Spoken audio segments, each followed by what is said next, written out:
Boker Tov, Yom Tov, Zarim Tovim, and Lila Tov. No matter where you are at and where you are tuning in from, it's nice to be joining you again today. I know I've been doing a lot of live streams. I had a break for a little bit, but my husband and I are entering into our busy season, and so I'm trying to get as many as these things out as quickly as possible so that we can actually march through the rest of chapter 1 in Romans, because there are some very key elements that we need to discuss, and it is important to bring them into the light and to see really what was written for us by Paul uh, quite a long time ago. And it's I wanted to bring Paul up again because if you listen to yesterday, his writings are for the spiritually mature. Ashley, nice to see you. Claire, nice to see you. Greg, shalom. And Paul, nice to have you here with me so far today. Um, Paul's writings have been very misunderstood because when he was writing, he was actually writing to a very mature audience. In fact, we can see some of that bleed through in the English when he said that we should be off of the milk by now and we should be teaching, because he wanted to take us into the deeper teachings, but we were still at the place where we hadn't moved past Mother's teachings. And I can understand that. And one of the things that was revealed that I found really profound was that the oral teachings were not as what has been presented to us before. The oral teachings were how to decipher the English, or decipher the Hebrew and the Aramaic languages. And that was what was passed down from generation to generation. Hi, Jamie, good to see you. And so when we don't have that, then what ends up happening is that we get these surface translations. And with these surface translations, we end up missing so much of the undercurrent of what is being given to those who would be spiritually mature to be able to handle this information. And then when it gets to be surface translated, which is really like through the eyes of Mother in the system of duality, of where you're comparing this or that, right or wrong, black and white, good and evil, if you are stuck in that, then that is keeping us in spiritual immaturity. So Paul was wanting to taking it up higher to get us out of the system of duality, to rise us up and out of it, so that we could all begin to see and enter into the Mashiach, the Christ anointing. He very much understood this. And hey, Joe, it's good to see you, big bro. Um, anyway, he was very much wanting to take us into that anointing and continue the work of Yeshua. And because he was so scholarly, because he knew the Torah, and I was explaining that to you yesterday, that it's the covenant that brings forth light. It isn't what we were told it to be. And because of the surface translations, without the codes, it got into a very heavy legalistic aspect instead of the mysterious, mystical path where we would be having experiential knowledge of Creator and discovering who we are. So much has been missed. And now we're getting to bring it forward because it's time for those oral traditions, those oral translations, how to look at the writings, how to look at the letters, how to look at the words. Where does Mother fit? Where does Father fit? Where does all Father, Source, Creator fit in all of this in the maturation process for the sons and daughters? And we have shared in past how it says in the scriptures that we are Elohim and that we are sons and daughters of ascension. Meaning when we enter in as Elohim, we forget everything that we know, and we have to be instructed in the way of one so we can be raised up again into the maturation process of knowing and discovering who we are, pushing through that veil of forgetting so that we can begin to remember, and especially at this critical point and juncture where we are beginning to clean up our messes. So if you think about it, so we've had immaturity that has run rampant, and now we are getting to walk into our spiritual maturation to be the resolve that the world needs to see by doing it individually, one person at a time, one study at a time, one letter at a time, one line at a time, because these truths are apparent to those who have been pressing into the heavy spiritual in the mystical path. And again, mystical isn't something that is a scary term. I know there are many churches that will teach against the mystical path, but all that means is experiential knowledge, meaning that you have a knowing due to your experience through spirit in things that have been revealed to you, things that have been experienced. Sometimes some of those things can't even be put into words. And I know that there are some of you out there that know exactly what I'm talking about. This is what would be considered in Greek gnosis. But the difference in it is this is experiential knowledge that comes from the center of your being in your heart, not your head. Because if it doesn't translate into something that changes you and makes you something different than that you were before, I love this when I was earlier on in my walk, in my spiritual walk, and I remember somebody saying, God loves us so much that he doesn't leave us as we are. And I chuckled about that. I'm like, "Oh, thank God," because I know that, 10 years ago, 20 years ago, 30 years ago, I'm 48 right now, and I can see the progression of how long it's taken me to actually get where I'm at, and the stages of maturation from going into that place from 0 to 12-year-old. We gotta look past the natural element, and we need to see how it translates into spirit. So we have the 0 to 12-year-old in spiritual maturation, which is really still considered a child. You haven't even entered into brideship yet, because really that is where we are learning the basic rules of the golden rule. When you actually are in the golden rule, when your frequency changes, you become the bride, aka as those that are set apart. In the Hebrew culture, a bride meant to be betrothed. It's different than the way we see it. In the Western culture, to be a bride, that's actually used on the wedding day.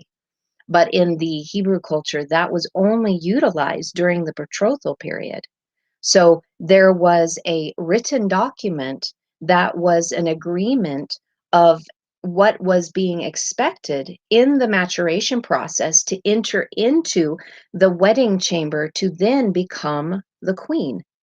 Because really, on the day of the wedding, the bride and the groom were called king and queen because they were becoming sovereigns of their own household.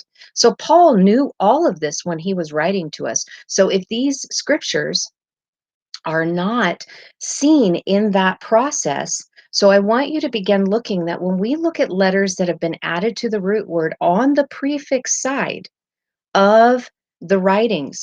This is mother teaching us in our immature state. So think again, spiritual maturation, not as physical years, because I know people in their physical years that are on their 50s and 60s and still act like children because they haven't spiritually matured. And even their spirituality is very much like a child. So when you see things that are added to the prefix of the root, we are talking about mother's maturation process from spiritual maturity from the age of 0 to 12 to get us into the place of accountability. And then when we meet her measurement, we receive her mark, the Tav, which changes our frequency. And that means that when people are around us, they know they are safe because we've learned the golden rule. So you don't have to worry about me just coming up and smacking you in the face or punching you in the face, because I use that analogy all the time. You are safe with me because I am going to treat you the way I want to be treated. It's a reflection of that which I am, and that is what I am projecting upon you.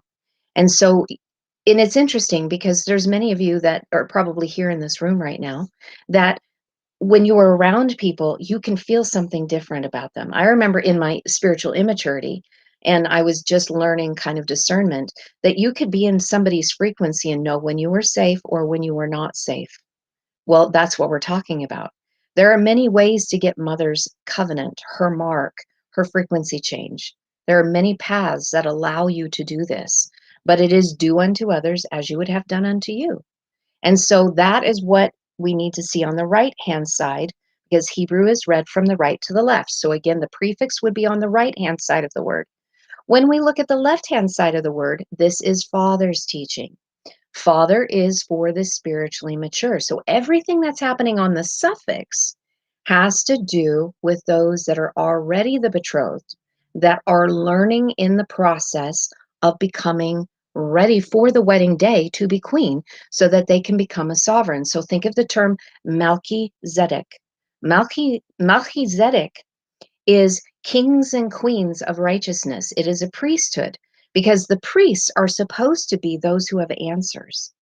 We've shared this before, Ken and I in our discussion. It's called the Bayit Anath, the temple of reply or the temple of answers. So while we find ourselves in Sheol, which is where we live, aka hell, it's not a big spooky thing. There is not a pit below us where we're burning and suffering if we don't believe in the gospel message the way the church presented it.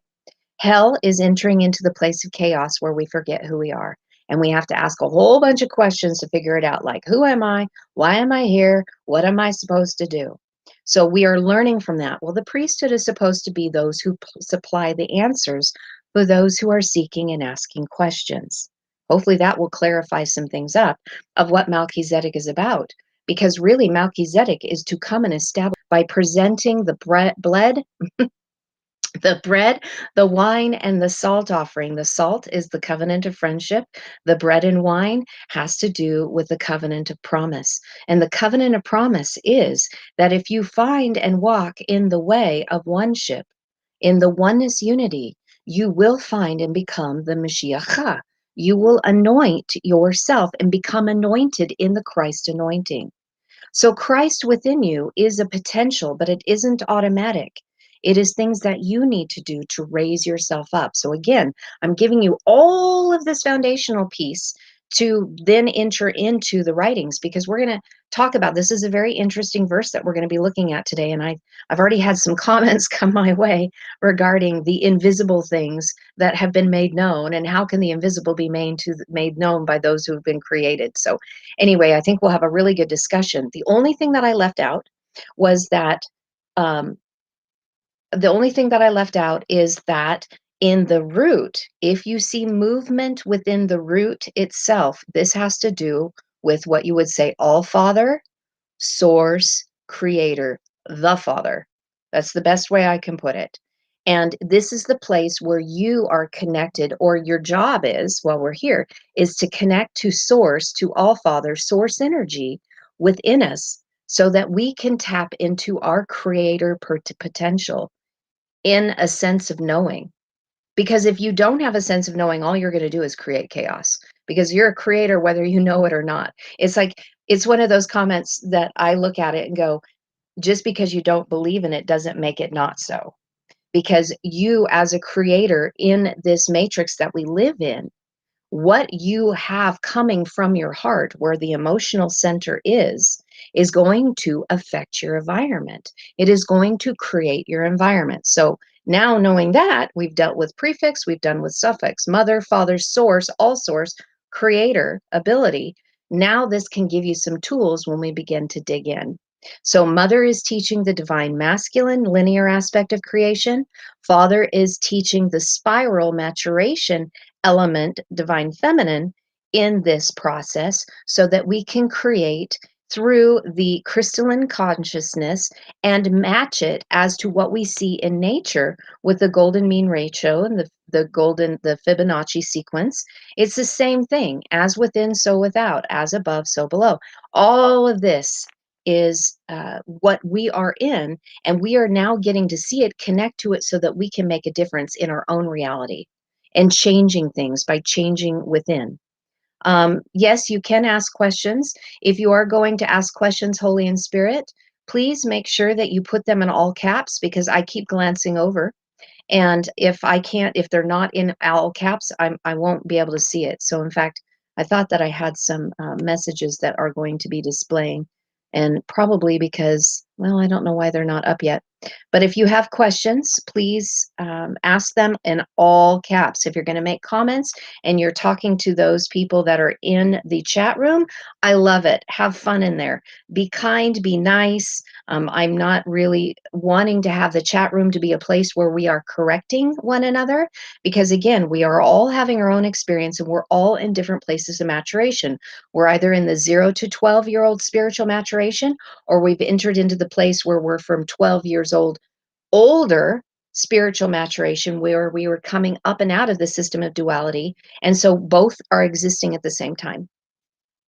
All right, there's my comments. I was going to say I have some that automatically display and they hadn't come in yet. So again, what I'm going to do now is we're going to go into just a tad bit of review. I am not going to be hitting verse 17, 18. I'm just going to talk briefly about 19. If you're interested in these, they are huge foundational pieces. Please go look at the Stand 121 on the live streams. Actually, if you look within the videos, you will see live stream. And if you go back, you will be able to find where I started this discussion in Romans 1 chapter or verse 17, and you can get caught up on your own time.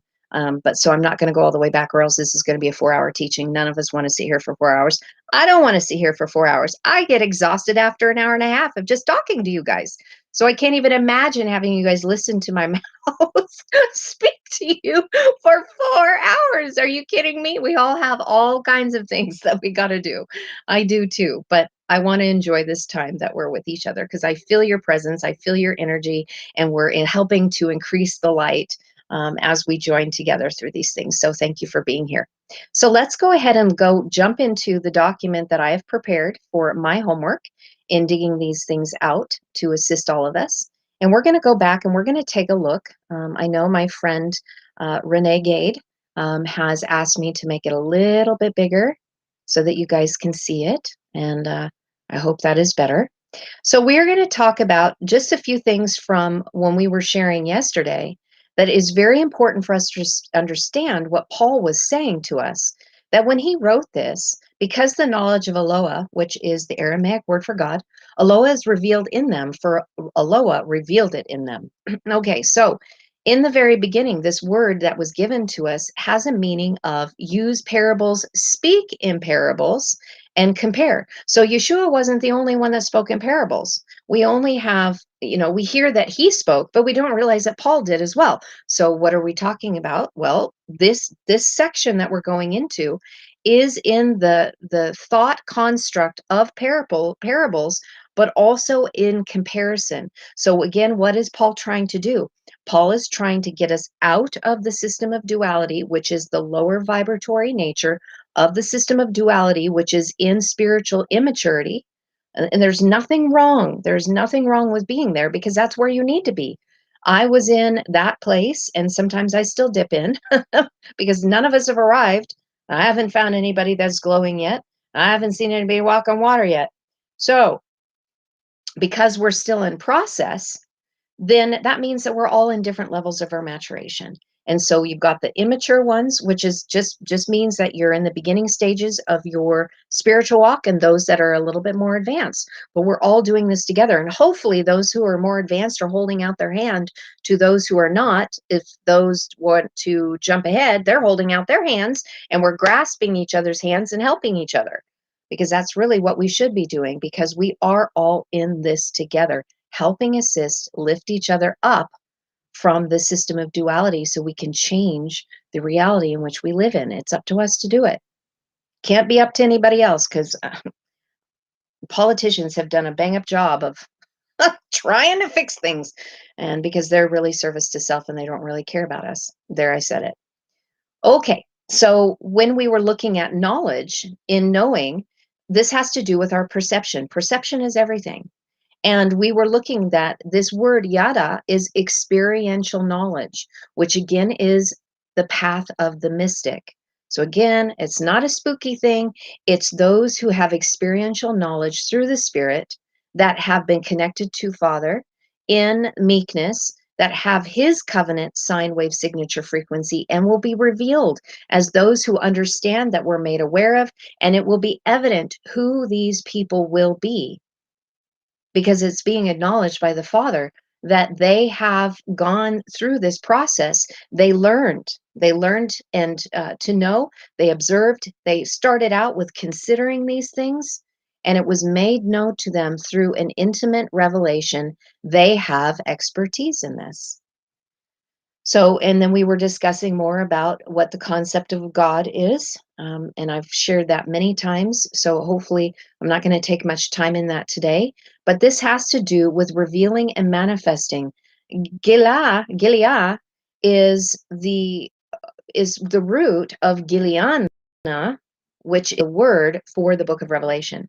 Giliana in Aramaic, Apocalypse in Greek, and Revelation in English. So this is really talking about, this is like a now situation of what is being revealed to us now. This revelation that is bringing us power. So it's the work and deed of our hand of what we're going to do with it, because it's an inside job. And it's for those who are the sojourners. So again, revealing and manifesting the revelation of Father's teaching, which is what was taken out of Adam, mankind, and given to Chava, the mother of all living. So the mother holds the revelation, because you have to enter in through mother's teaching first, right-hand side, get into the 0 to 12 so that you can enter into the Father's revelation, which is the spiritual maturation. And again, it's about the the inside work to domesticate the beast ego that's within us, so that we can be walking around connected in meekness while we are still in flesh. So that's important. Again, these principles of it being revealed to us. So having said all of that, before I go in to this teaching, this verse, I am going to read to you what Dr. John Etheridge said this verse was. And so let me get out of here a little bit. Sorry about that. There we go. So John Etheridge, he was the first one to translate through the Prashita, and he said that this verse is for the occult things of Aloha, from the foundations of the world unto his creatures by intelligence are apparent, and his power and his Godhead eternal, that they may be without excuse. So a definition of occult in the supernatural, mystical or magical beliefs, practices, or phenomena. So again, the mystic path, the things that happen in the supernatural, even magical beliefs and practices, these are part of the occult things. In King James, it says, for the invisible things of him from creation of the world are clearly seen, being understood by things that are made, even his eternal power and Godhead, so they are without excuse. So this is one of those verses that when I was in the Christian church, I had no idea what was being said. It was one of those things I would read it and I'd go, I have no idea. So I'm just going to shove it aside, because apparently I'm not smart enough to understand what this is, because it's supposed to be clearly seen by the things that are made, but yet it's invisible. I don't get this. So we're going to go into that today. We're going to be explaining that. So what I'm going to do is I'm going to pop on out really quick and see if you guys have any questions. Let's see.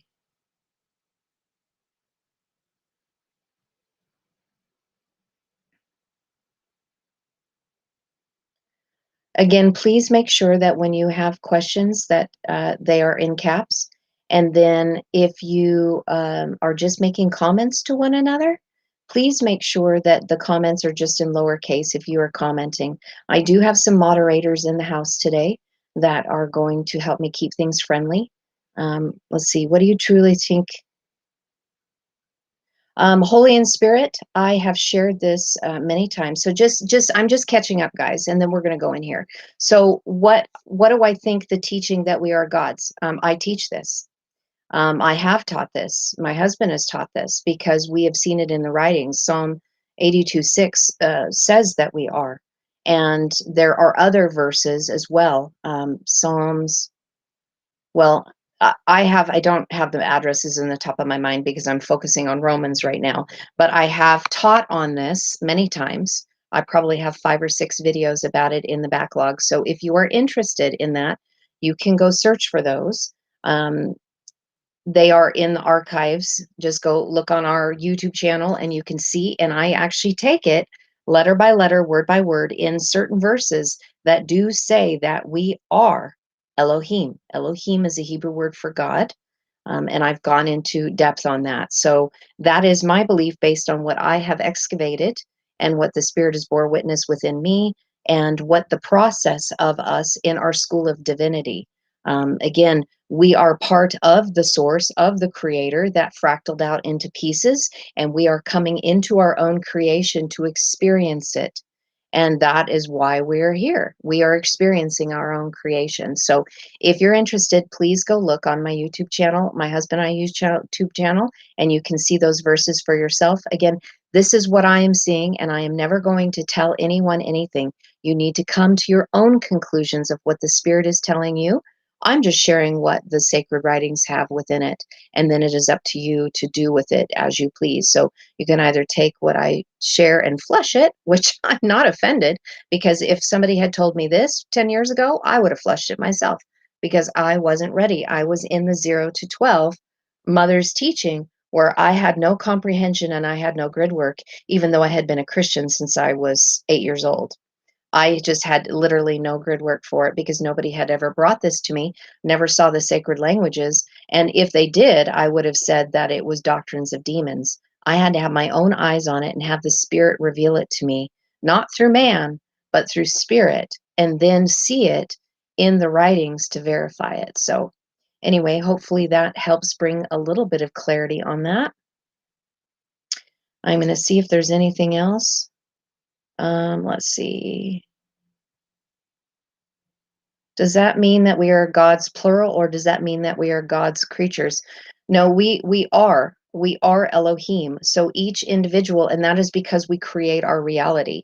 We have an ability to affect the world around us because we do have creative abilities. It it manifests much slower because we have been decreased in vibratory nature. We are like a standing wave that manifests in flesh. So everything that we do takes a lot longer to mature than if we were actually vessels that didn't have the flesh suit on it. So the sine wave has been slowed way, way down. And so everything that we do takes a while for it to manifest, but we do manifest. Let's see. Okay, it looks like I'm caught up on questions. Let's dig into this because I'm excited to dig into this. This is probably going to be a little bit of a longer sharing because we're already at 27 minutes and this verse is longer than what we were looking at yesterday. So let's dig in. I don't like it when I do that. Okay, let's take a look. So, very first word that we're looking at is the word hidden. Now, you can see that Dr. John Etheridge translated it as occult, and that King James used the word invisible. So, this really helps clarify things up for us because this really I would have translated it as esoteric because esoteric means the hidden things. Occult, I do understand that because it is dealing with the supernatural, and I have dealt with many supernatural things in my life. That's like for a conversation on another day. And the mystical path, I have been on it for quite a while, and I've understood about the magical beliefs and things that do affect our reality. So, in the occult, in the esoteric, in the hidden things, so let's take a look to see what the root is. Well, the root is Kaf Semek Aleph. And I know that's probably hard for some of you guys to see that because this is Aramaic. You wouldn't be able to know this unless you studied the symbols. But I'll try to show it to you in the Hebrew to see the difference. So the root is Kaf Semek Aleph, and what do we have? Well, the Aleph has been removed, and so everything that we have now has been added onto the suffix side. So this verse is speaking to the spiritually mature because this is on father's side. So this is for the bride to mature to get ready to become kings and queens, if that makes sense. So if you are still in the black and white system of duality, this isn't really quite pertaining to you yet. Because if you haven't entered into that place of maturation as the bride, as the betrothed, some of these things are just not going to connect, and there's nothing wrong with that.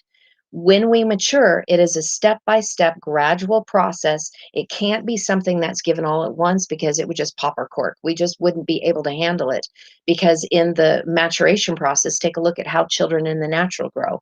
Same thing, first in the natural, then in the spiritual. Same thing happens here. So this is for the spiritually mature. The hidden things are for the spiritually mature. And when we look at the word itself, in the root, Kaf Semek Aleph, we have, let me get that slip. There we go. We have this as an Aramaic root meaning: cup, a drinking vessel; cover, conceal, hide; clothe, and to wear. So this has to do with, think about it here. When we put on clothing or we put on our skins, our flesh suits, It was hiding and concealing who we are as energetic beings. So our light is being hidden in our flesh suits. And there are the things that are of the hidden that are being concealed, that are being given to those who are spiritually mature. If you guys have been following my the wise and foolish virgin parable that Yeshua was discussing, then you would understand that when it said vessels, it said garments of light. So we're talking about clothing here. We know that we are creating our clothing, our vessels of light, literally clothing, garment, our garment of light. This is connected to the Merkaba. And I've also shared that in past teachings. We have like over 500 videos. Those are a lot to go back on the backlog to catch up with, to be able to connect some dots here. So in taking a look at where this came from, if you are looking at the maturation process from the divine masculine to divine feminine, mother teaching the divine masculine linear, this is where we take in consideration the Hebrew, because the Hebrew and the Aramaic are meant to be married as one. One is the foundation, linear, the other is spiral with spirit, truth and spirit coming together, spirit and truth. So in Hebrew, this word is the meaning for chair, throne, new moon, full moon, light, and dark. That's mine here, because the full moon and new moon, you have the full face and you have the full darkness. You have a light moon and you have a dark moon. This is specifically talking about the divine feminine energy. The moon represents mother and the sun represents father. And so you can see this even in the writings when Joseph was talking about his dream about the moon and the sun and his brothers and all being bowing down to him, that was a representation of the mother connected to the moon and the father to the sun. So this is talking about the cycles of mother, the cycles of teaching in inculcation, and that because this is, if you are in the hidden, if you are in mother's teachings, this is going to be hidden to you. This is going to be hidden from you. And I think it's beautiful too, because this word without the hay means coral, that which is covered by the sea. The sea is the symbol for the goddess, which has been completely obliterated. King Josiah took out the goddess when he came to be enthroned in his immature state. And she was known as Asherah. She was there in the time of King David, in the time of King Solomon, in the time of Moses, in the time of Abraham. Everyone understood that Asherah was the queen, the goddess versus the god that came together, and that she was seated on the right hand of the Father. So I also wanted to have something connected to you that I think is very important in this, that this word cup, this is also in the phrase when Yeshua said, "Let this cup pass from me." So in Luke 22:42, and said, "Father, if thou wilt, let this cup pass. Nevertheless, not my but thine will be done." So what are we talking about here? So if this has to do with hidden, this has to do with being covered and concealed. Again, some of these English translations, it's really difficult for us to grasp these concepts, because you pretty much have to purge and delete these English translations, especially the narratives that we've associated with Yeshua, because there's so much more here. So this cup pass, here's the word for pass, here's the word for this, and here's the word for cup.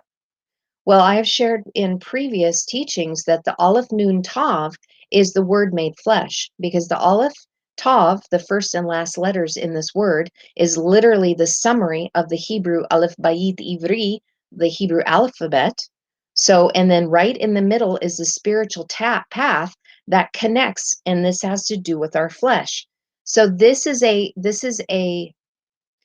Aleph Nun Tav, when you are looking at this, every time you see this, this means the word that becomes flesh. Yes, we have the ability to be just like Yeshua. And so, as the word made flesh, this root, Aleph Bet Resh, means to cross over. And in Aramaic, it means a region across or beyond. So when we are crossing over to beyond, this is connecting even with metaology is what we are sharing with you guys. What this process is the metaology of the languages, of the sacred languages. And look what's put it on the front and on the back. Prefix, mother teaches her spiritual path to you, which then allows you to cross over to father's spiritual path, where he gives you his power, means, and direction through his teaching, his power to those who give. And this is dealing with crossing over. This is also the word that was used to cross over into the promised land. But this is about spiritual maturation, about going up, not going over into the same, coming up and out. So this is the second Exodus, up and out. And this is exactly what Yeshua was talking about here. And then about that which was concealed. And so when it was this cup that he was drinking, well, he was of the throne, because it means chair and throne, one who's been throned because he tamed himself and yoked himself to the sacred languages, where he was given the signet ring and the wedding ring and had become one. There's a lot more here through the letters. I'm not going to take the time to go into this in depth, but just know that this is connected to when Yeshua said it. Hold on just a second. Mishka! Mishka! A little hard to hear when my dog's barking. That probably means Kim's home. Mishka! Mishka! Come here. It's okay. I'm sorry, you guys. You know, when you have pets, it's just unpredictable what they're going to do. I can't help it. She's doing her guard dog self thing. She's a rescue dog. Uh, I could tell stories, let me tell you. So what are we seeing here? So that which has been hidden is now being revealed to the spiritually mature. This has to do with those who have gone through the frequency of mother, that have gone through the duality system of the light and the dark, and that it has to do connecting to those who are becoming the queen, again, from bride into queen, that grasped a hold of the language that brought them revelation, that they were surrounded and protected, they were hedged in. That's the semect, that has to do with the wedding ring, signet ring. And they were given the power from the Father as they are marked with his frequency, which is of unconditional love. And that which has been hidden is now being revealed to them. And hopefully that makes sense to you guys to be able to connect to that. And as we were talking about before, the gur, this word right here is connected to those who are foreigners, who are passing through, those who are not of the world, but who are in the world, so that they can shrink fear that is within them by gathering what they need to assemble themselves, the instructions necessary to give them power on the inside. So again, if this is on the inside, this means giving power to their source creator, as they are creators, because it's from the place of the heart that we create, to raise them up from being poor and destitute to becoming a first fruit leader, the head, the top in leadership. So that's really actually a big word. If you guys are curious, I did a teaching series, As a Man Thinks, uh, and it's going through a verse in Proverbs where it shows exactly where we create from and why we can make changes in our reality. Then we go into those. So the question earlier about us becoming God. It's important for us to restructure. Again, this is a message for the spiritually mature, not for the ones that are in the 0 to 12 maturation, but specifically written to the ones who are as the bride, that are going on to the deeper things, the meat of the word, not the milk. And so this is why it's important for us at this point that we need to begin to look at the word God differently. Because again, Mother is teaching us the exterior orientation about how we see other people and how we see deification, hence why God is outside of us. Well, when we reach the place of spiritual maturation, we then begin to walk into the concept that God is within us and we are one with God, or we are becoming in that process through raising our consciousness levels, increasing our vibration out of the dual system, us and them, God's here, I'm here, to realizing the I am concept. It is a real concept. And it's even written in scripture like that. And I've shared with you guys before about that verse about I am as I am, and exactly what that is talking to us about with the oneness principle. So what do we see in this word here? Well, Aleph Lamed Hey is the root. So if here's the root, we have the Dalet Aleph added. So mother on her teaching, she is the one through the milk of the word that begins to open this process up to us. And on Father's side, he is the one that helps bring us into the spiritual maturation, bringing forth the Mashiach, the Christ anointing in the oneness unified, being unified then with God as one with God. And when you take a look at this, the way this word is brought forward to us, take a look at this. So Aleph Lamed Hey, first of all, I should just let you know that when we see it right here, these four letters, it is God, because the Hebrew word for God is El. Um, when we have the Hey and the Aleph, it means lo and behold, but it also is spirit breath. I shared this with you yesterday. The Hey is the exhale, the Aleph is the inhale, and it is connected directly to the tetragrammaton Yod Hey Vav Hey, because the gematria of the symbol, so the Aleph symbol has a Yod upper and a Lod lower, and it's connected with the Vav. Well, when you take the gematria of the two Yods and the Vav, it's 26. The gematria of Yod He Vav He is 26. So that is connected with the Aleph itself. And so we have the spirit breath that is connected to the oneness principle of God. And when we see where it comes from, in Hebrew, it's just El. In Aramaic, has the Hey added. Why is that? Well, again, divine masculine would present it this way. And because the Hey being added on the suffix, it's already feminine in nature. So this is for those who've already gone through the divine masculine teaching linear into the spiral teaching spirit of divine feminine. And now we are seeing it differently because the Aleph means strong leader, and then Lamed means instruction, teacher, or the shepherd's staff or authority. So, strong leader, teaching shepherd that has the staff of authority that is being revealed as having the Father's revelation in the spiritual teachings of maturation, becoming the queen. So, when we trace this back, El, it means strength or mighty, especially the Almighty, but used of any deity, again, in our school of divinity here. And it comes from Ul, meaning strength, anything strong, specifically a chief, politically, a ram from its strength, a pilaster. And every time you see the word pillar or pilaster, that is an idiom for a priest or an oak or any other strong tree. And it comes from an unused root, meaning that it's never really used in this form at all. But it means to be strong, the body as being rolled together, also powerful. It's very interesting when you look at this, though, that it's El that is connected to their heart because it's in the center. So they've connected to their heart, their place of source creator.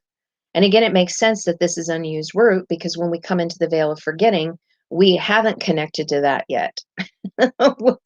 we come in as a baby, we know nothing. I know nothing.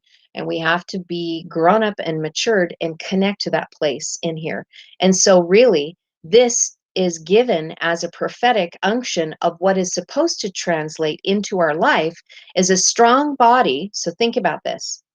So if we make up the body as well, a strong body is one who has been pierced in their heart, connecting to their heart, that becomes a strong leader, teaching shepherd. And this is the root, like the lump of clay, the thing that needs to have something done with it to get out of that static position into a kinetic position to be able to affect our reality. So hopefully, guys, you're following me here. So again, mother is that door to get us into the teachings of the oneness principle, strong leader, teaching shepherd, that will bring forth the revelation that we are all one. And this is part of God, Aloha. But she has to start the process of beginning this cycle in the maturation with the milk teachings before Father's meat teachings. So before I go any further, I'm going to pop on out and see how we are doing in the comment section. Let's see. Lemoyne, let's see.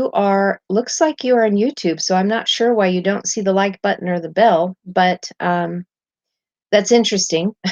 Maybe when we're done with this, if you guys are done with the teachings, when we get finished, you can pop on out and hit the like button if you do like what we are sharing. That way it'll show up in the YouTube algorithm so that people can see this. I'm just going to see if there's any questions here.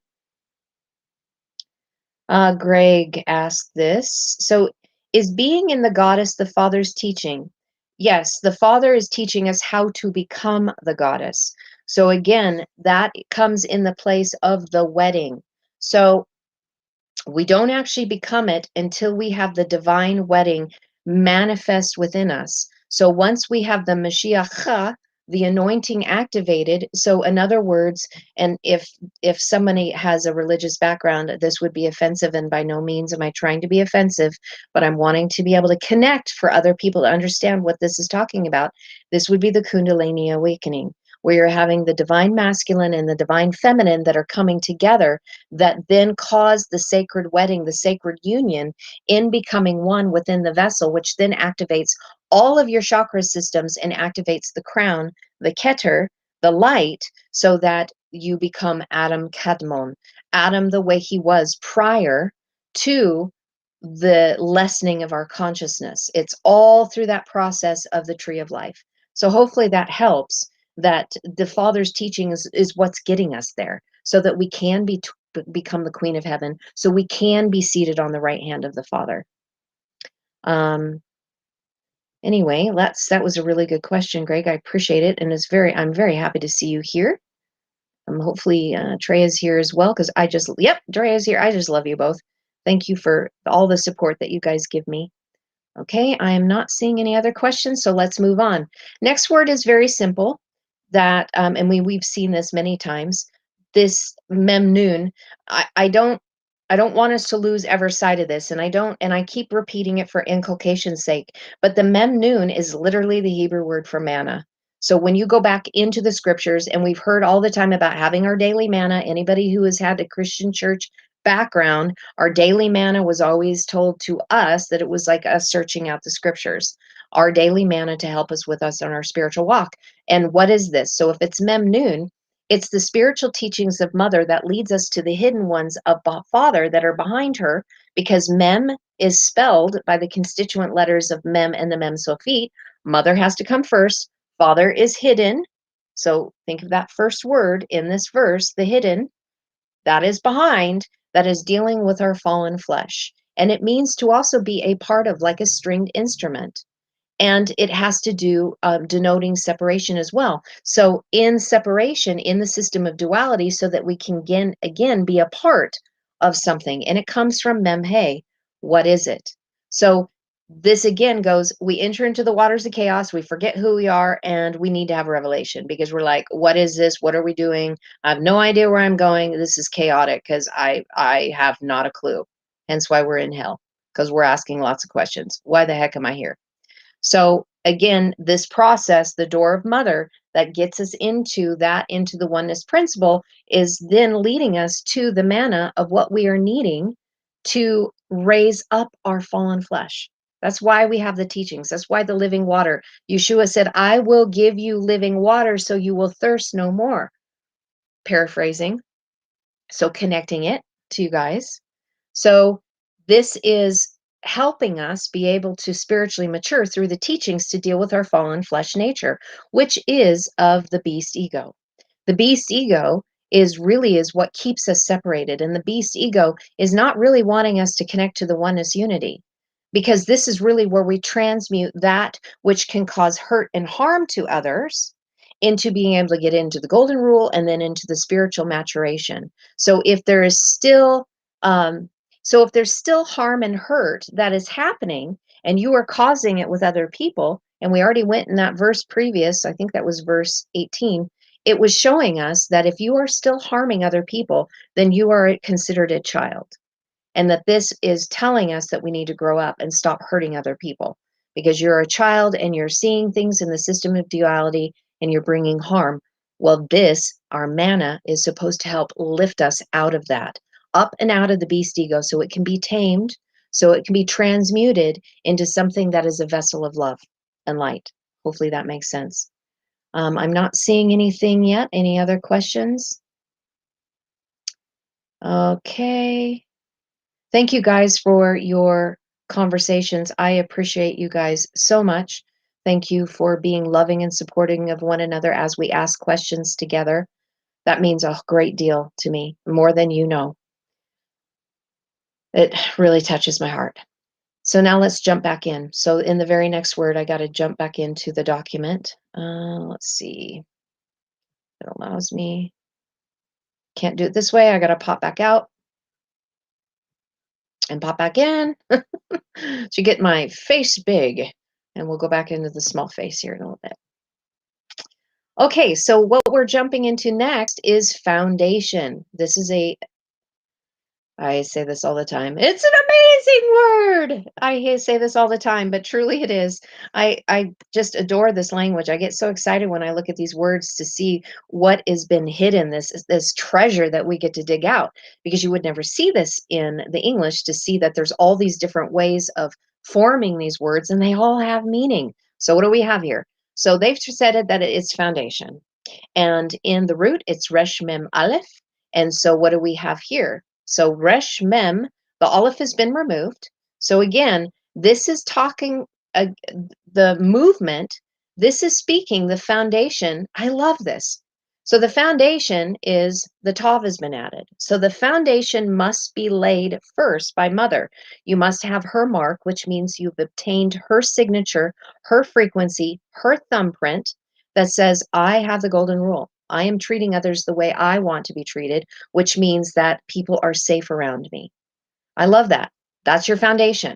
So that you can be given the Father's power, the work and deed of your hand, of those who give and not take, also as the foundation, because the Tav was added, his covenant. And it will be revealed of those who have their foundations of mother, Tav, that was added, and the Tav of the Father. So this is mother and father. This is connected to Yod-He and Vav-He, the tetragrammaton. Yod-He is represented mother, Vav-He is father. And these are the overseer of the maturation process of getting us into the place where we can become as one as Yod-He, Vav-He. Because it's a teaching principle of the spirit that is over us and teaching us these revelations, the seraphim messenger that brought these things forward so we could get out of the system of duality and learn from it. So when we take a look at this word, the other meanings, other than just foundation, okay, other than just foundation, look at what else is in here. To throw, put, cast down. Let me increase it just a little bit bigger here. Trying to make it a little easier for you guys to see, especially if you're on your cell phone. I can't even imagine how you're tracking this on your cell phone. Aramaic, throw down, put down, cast down, place, lay, pour, set, lie down, bring, send, submit, give place to, yield, and pay attention to. Now, interesting that the idiom is as a net, casting a net. And if my friend James Spencer was in here, he would really love this.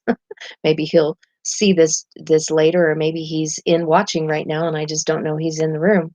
But we were talking the other day about casting a net, that it looks differently now that we use the intranet to cast the net, and it's hence why I'm speaking to many of you that are all over the world right now and not just in my little neck of the woods in Oregon.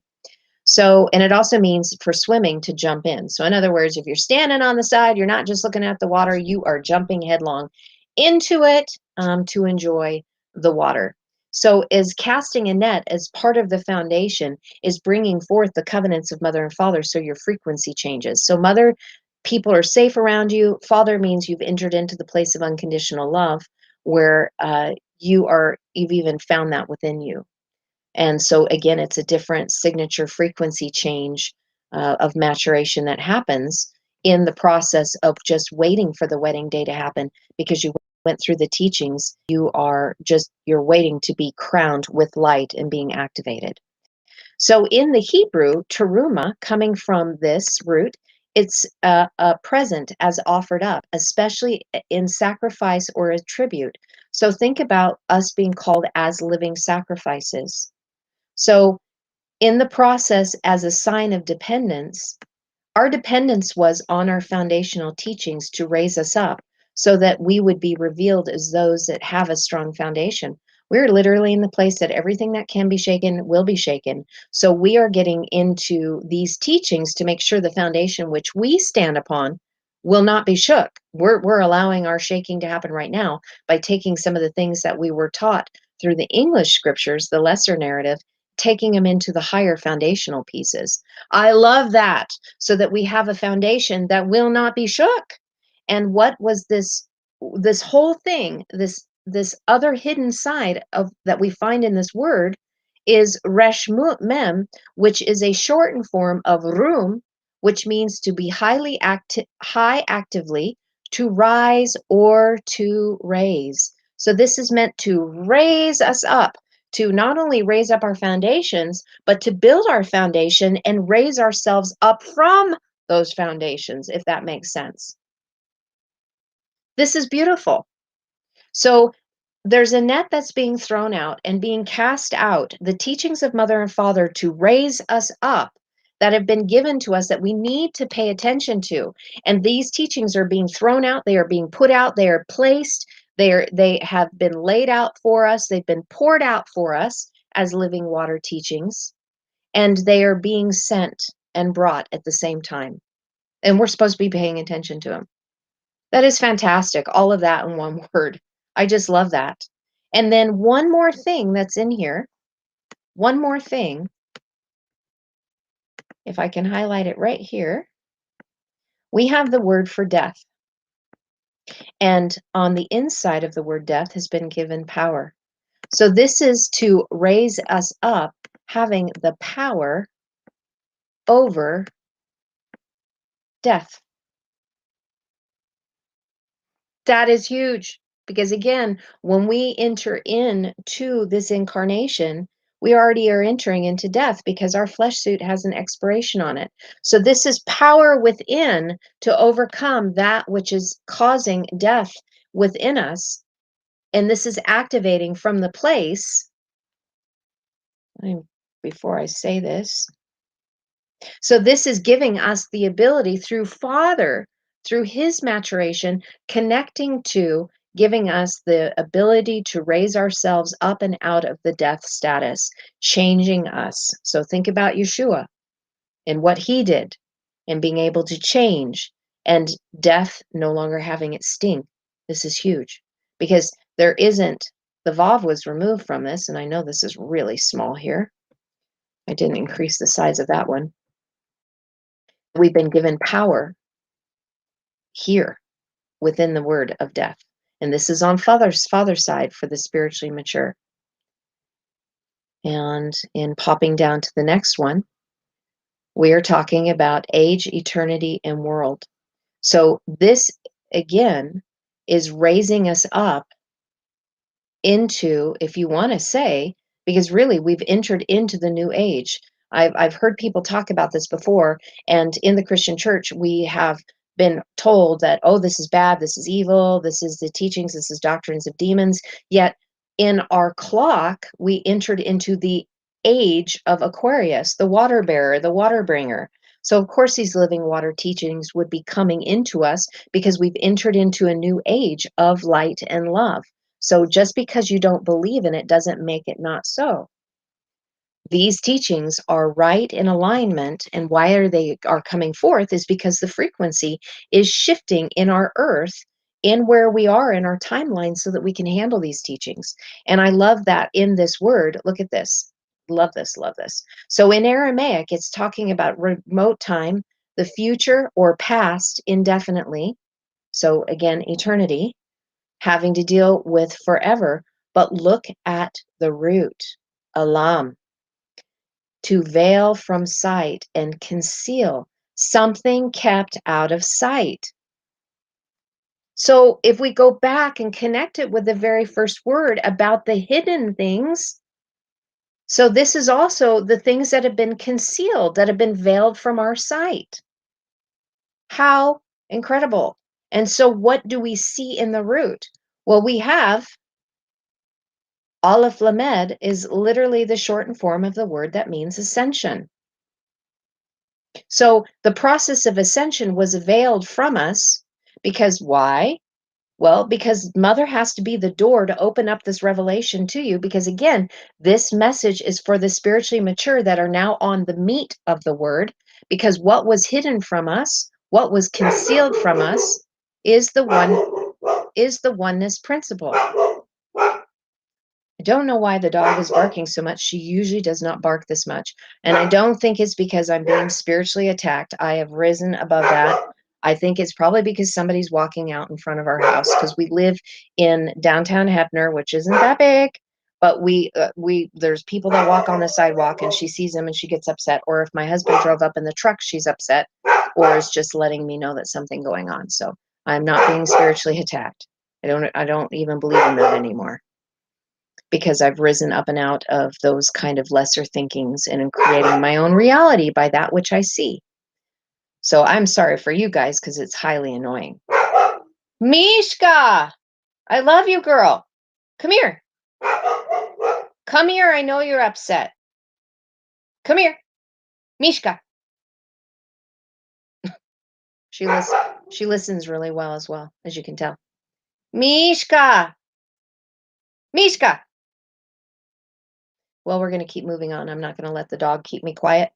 So what is hidden is that we are all one because the aleph was added on the suffix side. So again, Father's mature message is taking us into the oneness teaching. And actually, the mem aleph is also a shortened form of the word that means 100. So not only do you have the 100, so think about the parable of the seed, the 30, 60, 100-fold, but because the aleph is added on here, aleph means 1 and 1,000. So not only do you have 1, but now you have the multiplied of 1,000 of from 100. So now you're talking, what is that, 10,000, 100,000? So we know that even in Psalm 91, it talks about 1,000 on your right, 10,000 on your left. Well, here we go. So this is applying even to that if you have the eyes to see this. So it's talking about that this process has been sent as a foundational piece that is an eternal concept that is through the ages a spiritual process of ascension to take us from the 100-fold measure to the 1,000 to the 10,000-fold measure. But mother has to teach us the milk of the word first. That's just incredible. And then one of the other things that you can see in here, if you look at Dalet Lamed actually means one who is weak and feeble and lean. And then the Ein in the center means one who is weak and feeble and lean that now can see on the inside, which is necessary, the fountain that resides within that gives us the power, means, and direction to deliver ourselves from that position as being a weak and poor man, as in mankind, to be able to raise up our fallen flesh, which keeps us in that place. So this is foundational. This has been hidden, but this has been foundational from the past and into the future indefinitely in the world that we are living in as our process of ascension. I don't know about you, but I just think that is super fantastic. Holy in Spirit, do I speak in Arabic? No, I don't. Please, if you could put your questions in all caps, or else I'm not going to see it. I do know that the Arabic language is very close and very similar to the Hebrew and the Aramaic. It's all considered the Semitic languages, but no. In fact, I don't even speak Hebrew and I don't speak Aramaic, which is probably going to come across to you guys as being like, what? How can you do this? Because I study it. I know the language through the words and through the letters, but I don't speak it. I don't have any Jewish people in my family, but it is meant to be studied and excavated and not read like a book. Eventually, I will be speaking it. That is on my list. And as I am looking at the words and the vowel points, I am practicing on my own.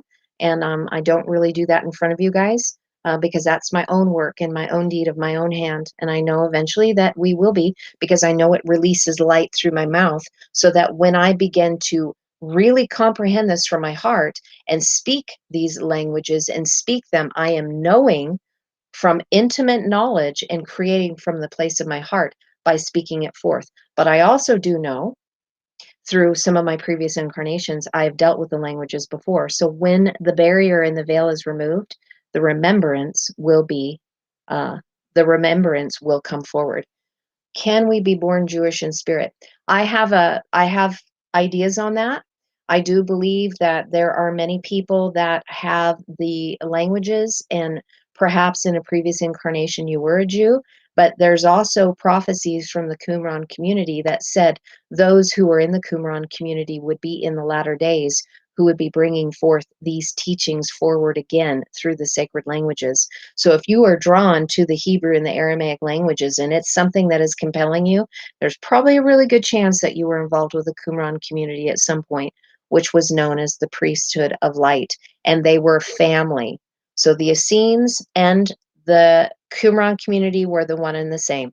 They wanted us to think that it was completely something different, but it was not. Essene is the word in Hebrew for breastplate, having all 12 stones, all 12 different frequencies, all the tribes represented, which has to do with our DNA, 12 strands, different variations in vibratory frequencies that are released in the process of our becoming. So hopefully that is a side tangent, but I wanted to be able to bring that up. So now let's get into the next word. Holy Spirit, that's very kind of you. Thank you for saying that. That means a lot to me. I just know that I'm sharing what Spirit has given me, and that Ken shares what Spirit has given him, and the two of us together are trying to share to raise up the vibrational frequency through the sacred languages once again, because it's time. We have the energies that are supporting it.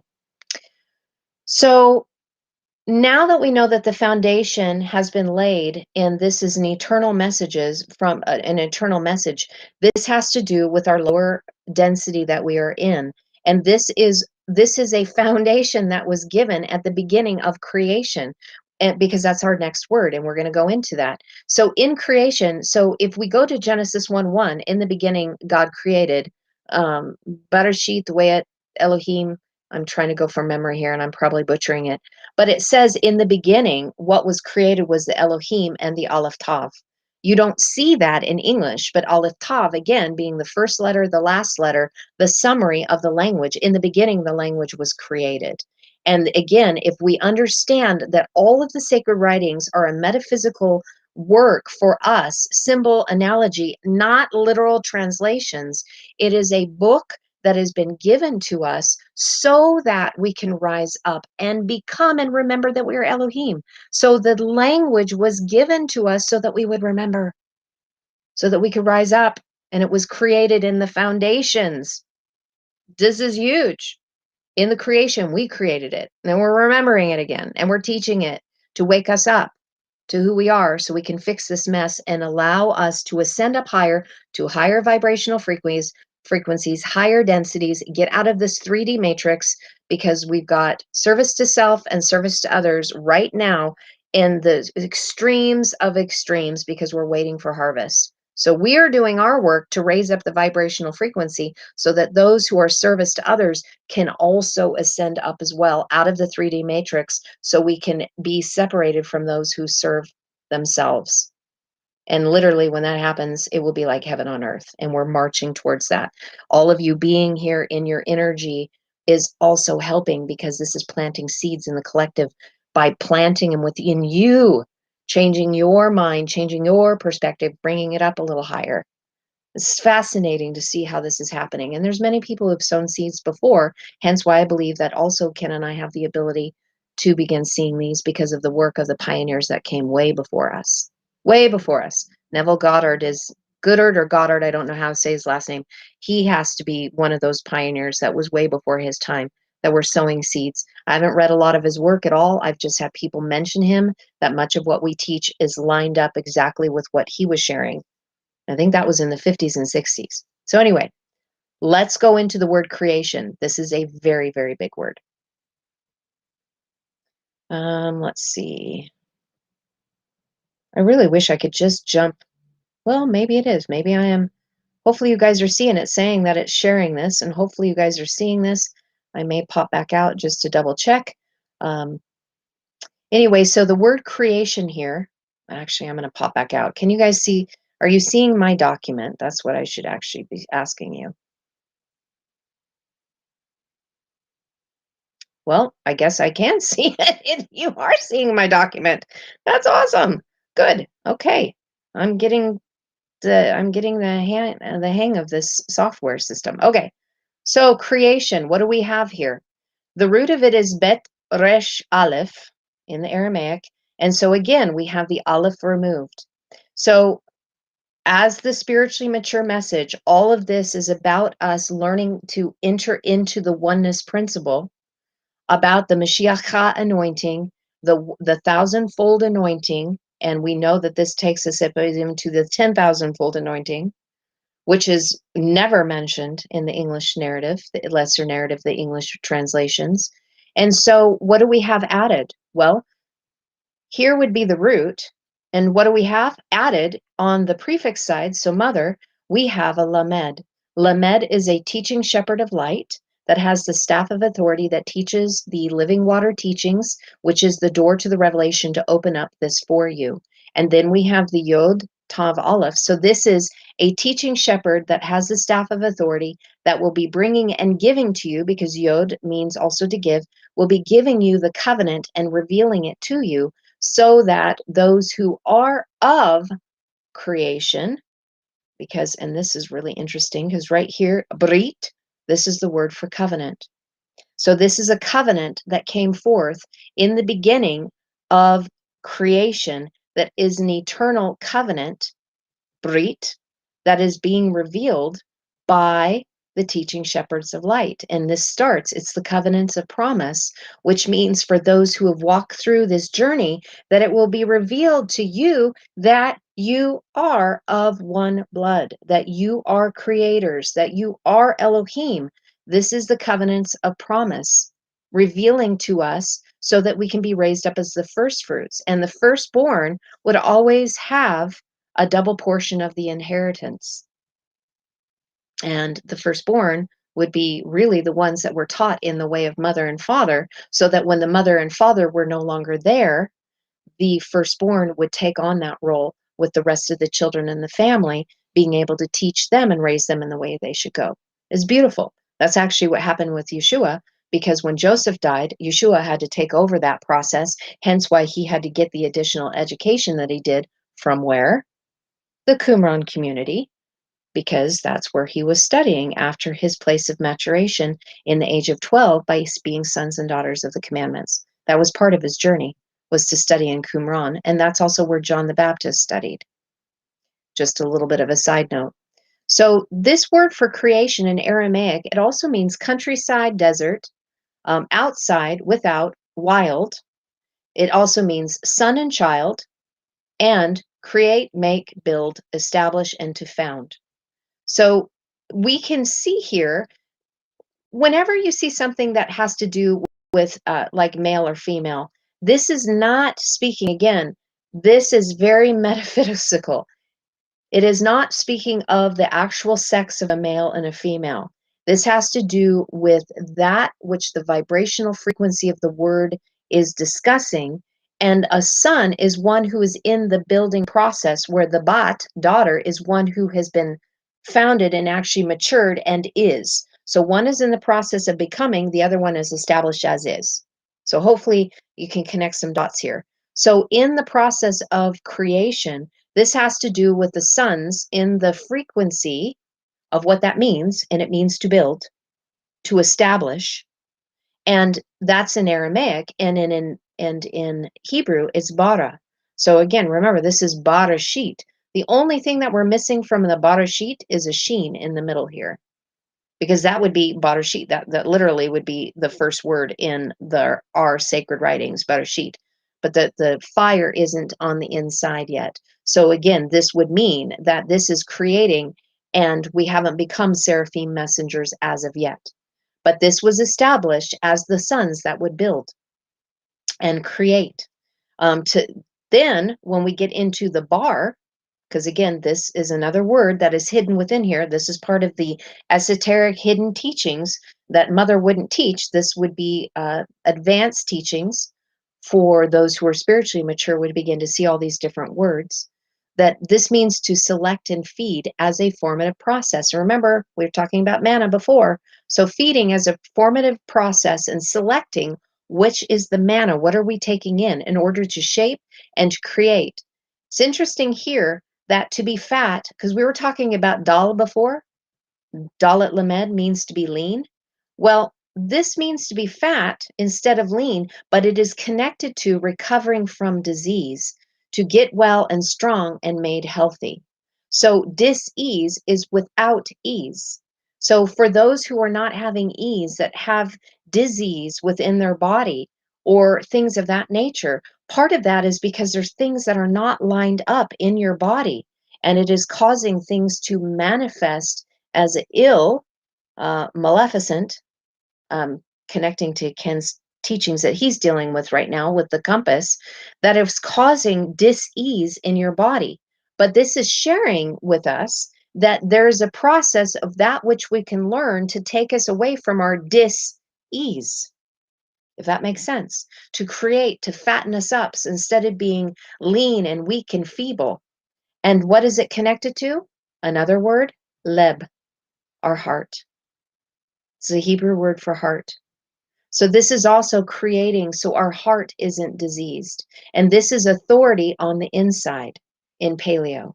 This is authority on the inside to those who will build through the 222 process, because bet is betov, the two paths of the 22 letters, the Hebrew and Aramaic, that will raise us up from being poor and destitute to give us the power, the work and deed of our hand, those who give the power that is given by the Father through those who will have his covenant, his sine wave, signature, frequency mark of those who have unconditional love that are being revealed as part of creation, the teaching shepherds of light. Wow, that to me is another just fantastic nugget that is in here. Because again, you wouldn't see that, because in English, if we just had this without the the lamed in the front, it would still mean the same thing. So they would still put it as creation, but you would never see that lamed added. Teaching shepherds of light. And also want to share with you guys that part of the gematria, and I know it's very difficult because of the way the page is split. The gematria of this word is the same as bet aleph resh, so different order, but bet aleph resh, again, different order of the letters, same gematria, because every single letter has a numerical value, and when the total actually is the same, then it is related to one another. Bet aleph resh means to explain, to make clear, and to was explained and become clear. And that's really what I'm hoping to do by sharing with you guys. Explaining and making clear what the sacred writings were being given to us, that Paul was writing to the mature audience that would have the eyes to see this in the days that we're living at right now. It's such an amazing time to be alive. The other thing about bar that is found within this word, it also means cleanness, beloved, pure, clean, and empty, the heir apparent to the throne. So again, in looking at everything that was shared before and talking about the Queen of Heaven and becoming in our maturation from the bride to becoming the queen, this whole verse is talking about it, that this was established from the foundation, from the beginning, and it's from our past and our future into our now as a teaching principle of ascension that has always been there and will always be there, that is part of the creation process in order to instruct our heart to raise us up. How incredible is that? And so, again, making us pure and clean, emptying us out so that we're feeding upon that which forms us so that we become an heir to the throne, which again, the process of the bride who is engaging in the teachings, the maturation teachings of the meat of the word to get ready to be enthroned. Wow. So let me pop on out, see how we are doing, see if you guys have any questions. Qumran, Greg Harrow, what was that called? The Qumran. It's Q. So sometimes it's really hard. I've got Hebrew and Aramaic on my mind, and then to try to translate it in English, I'm like, what was that letter again? It's Qumran. There is many, many things that you can go and look up about the Qumran community. So I answered that question. Let's see if there's any more.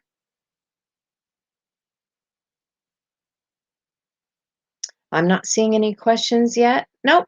Okay, we're doing good. Yay! That guys means you guys are following along with me. That's wonderful. If I had all these questions, I'd have to rethink and consider whether or not I should teach.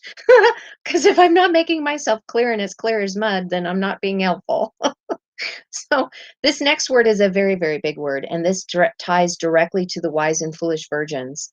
And if you've been following it, you can see that in that parable, not the parable that Paul is speaking about right now, but that in the parable that Yeshua was talking about was those who were taking the power of the Father in order to control and manipulate the people.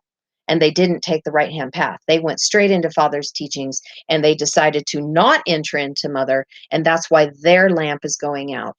Their light is going out, and why they have to take it from those who go on the right hand path, who have their lamps full of ablaze through this energy, because they tapped into Source Creator within, creating their own energy. So they have to take.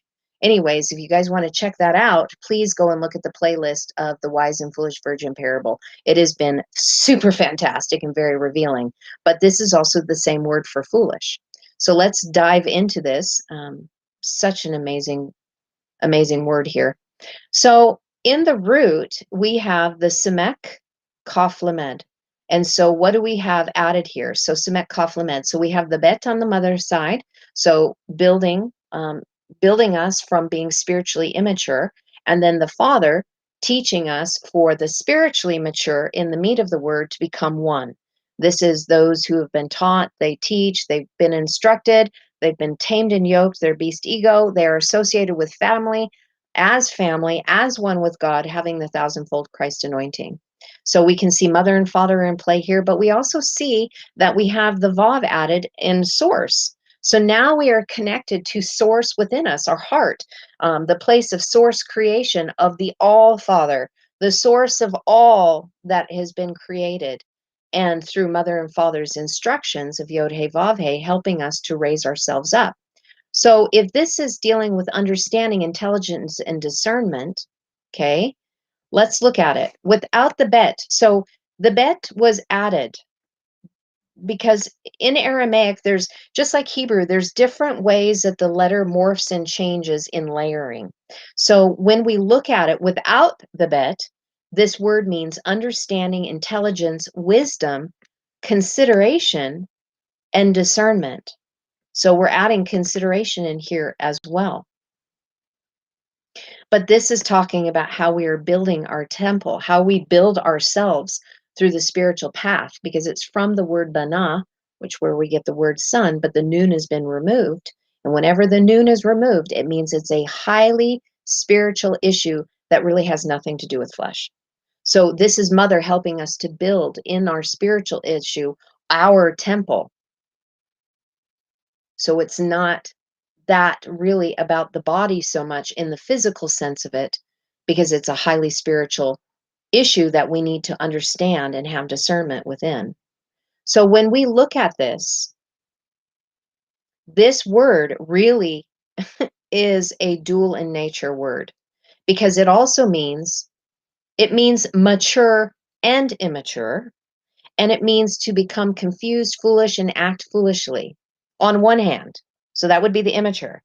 And then the mature, okay, so let's think about it here. So mother has to be able to build us through the 222, the two paths of the Hebrew and Aramaic, because in the immature status, we are confused and we might act foolishly, because if you're learning this and you're in an immature spiritual place, you're going to think that the languages are completely foolish, and you might act foolishly. You might be judging people because you see the English narrative, and then the place of Hebrew and Aramaic has no spot and like you don't even know what to do with it, and so you're super confused. And again, there's nothing wrong with that because we all had to start somewhere. If somebody would have brought Hebrew and Aramaic to me 20 years ago, well, my pastor did start, but the body wasn't ready for it. Many people were confused. I was super excited, and that's what the seed was planted in me to realize that I was going to be manifesting this 20 years later. But at the beginning, it's a new language, so of course you're going to be confused.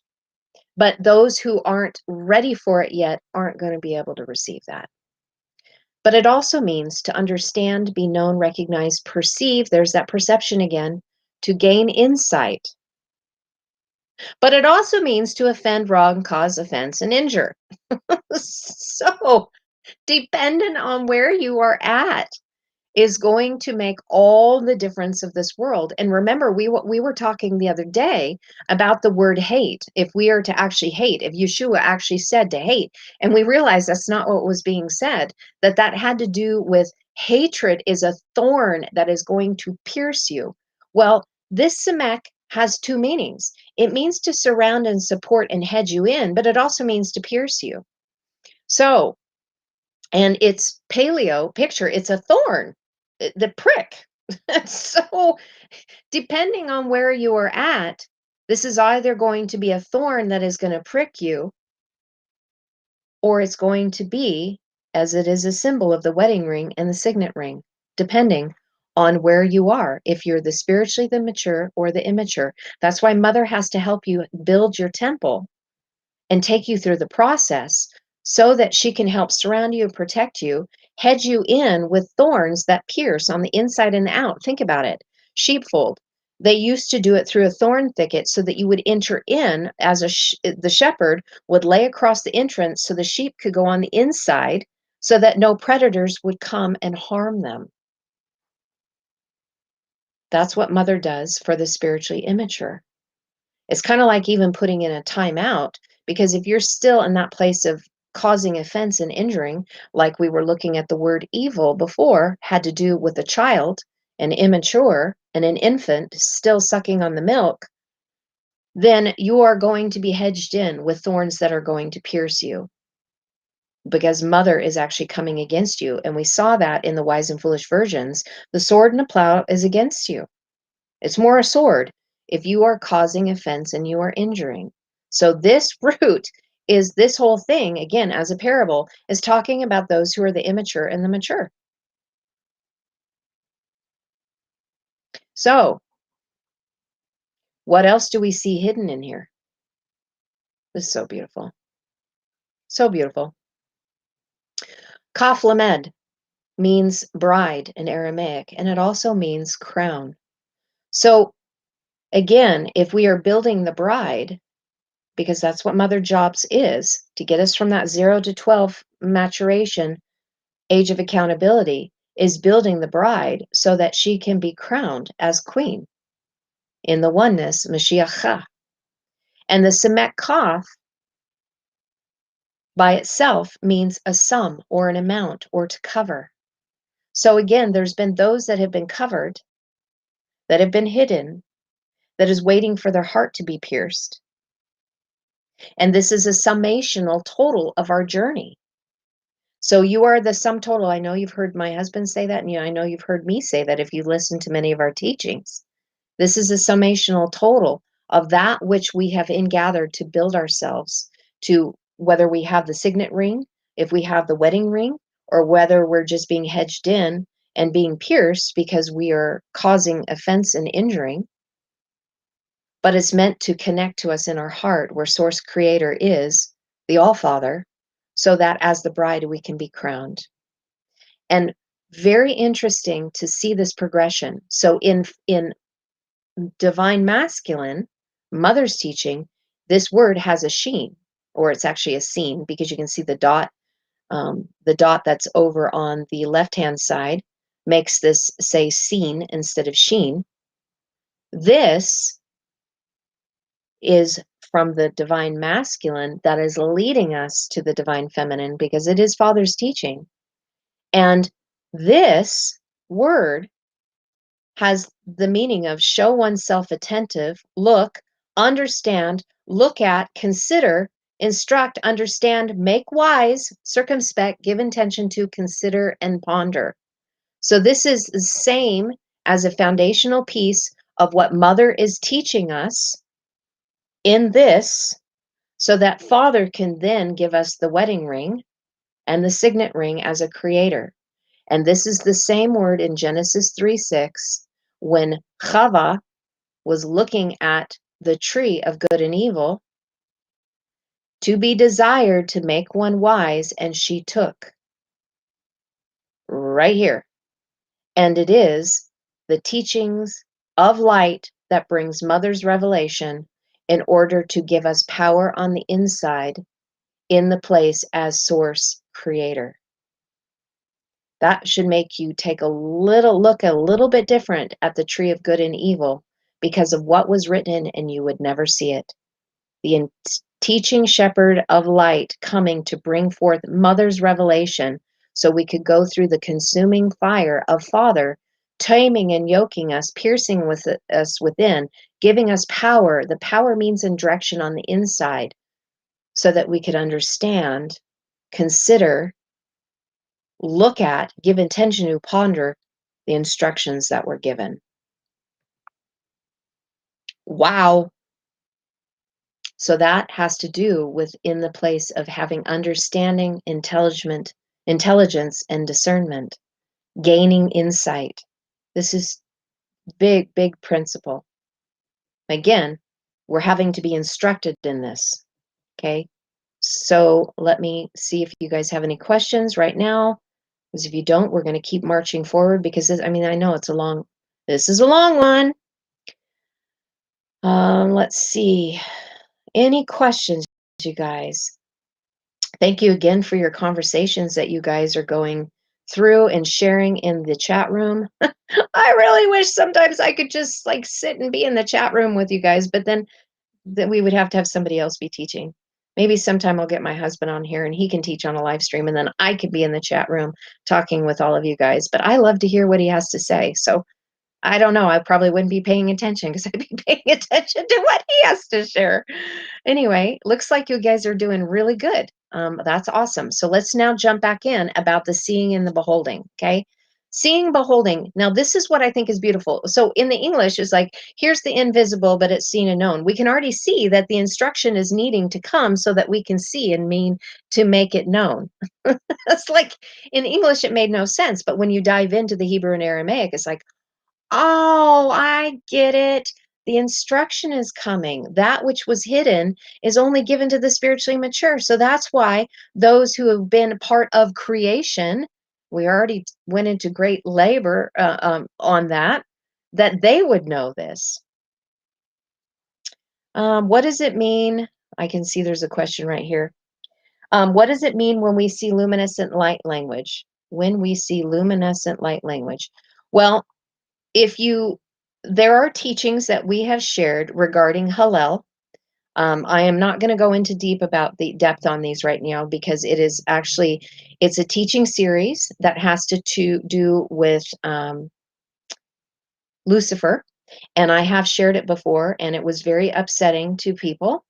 Some people saw it and they were very excited for what it was saying, but in the lesser construct, when we are in the immature state, we are not able to process these things because it really challenges the English narrative. And we can see what was done in the word that manipulated, that created a whole new creation of an embodiment of people groups that would be only of the dark shadow, that would bring forth things that weren't of the light. So the luminescent light language, for what I have seen and what I've shared, the language of light and love is Hebrew and Aramaic, and it does activate the light within. So I don't know if that is going to be even help with what you are sharing. That question, I know that you're newer to our channel and you are probably more learned in many things than others are. I can only take us so far in where the group is at. Anyway, I'm not going to go any further on that because we still need to get back on where we are at with this particular verse. But it does allow us to compress light within us bioluminescence within us that has to do with phosphorus. And if you go back on our YouTube channel, you will actually see something that talks about that with phosphorus in our older videos that we released, and that will probably help people connect to it. So I hope that helps. So now when we look at the word to see and behold, I'm going to pull up my document again and dive in. So what do we have in the root? In the root is chet, zayin, and the aleph. Again, I love it. We have the sword and plow in the middle of it. So the aleph has not, it's been removed. And the reason why it's been removed is because this is still dealing with the fallen flesh. So this is speaking that we need to see and behold something here. And what do we have added already on the front? We have we have death. See and behold death, and then chet is the symbol for life.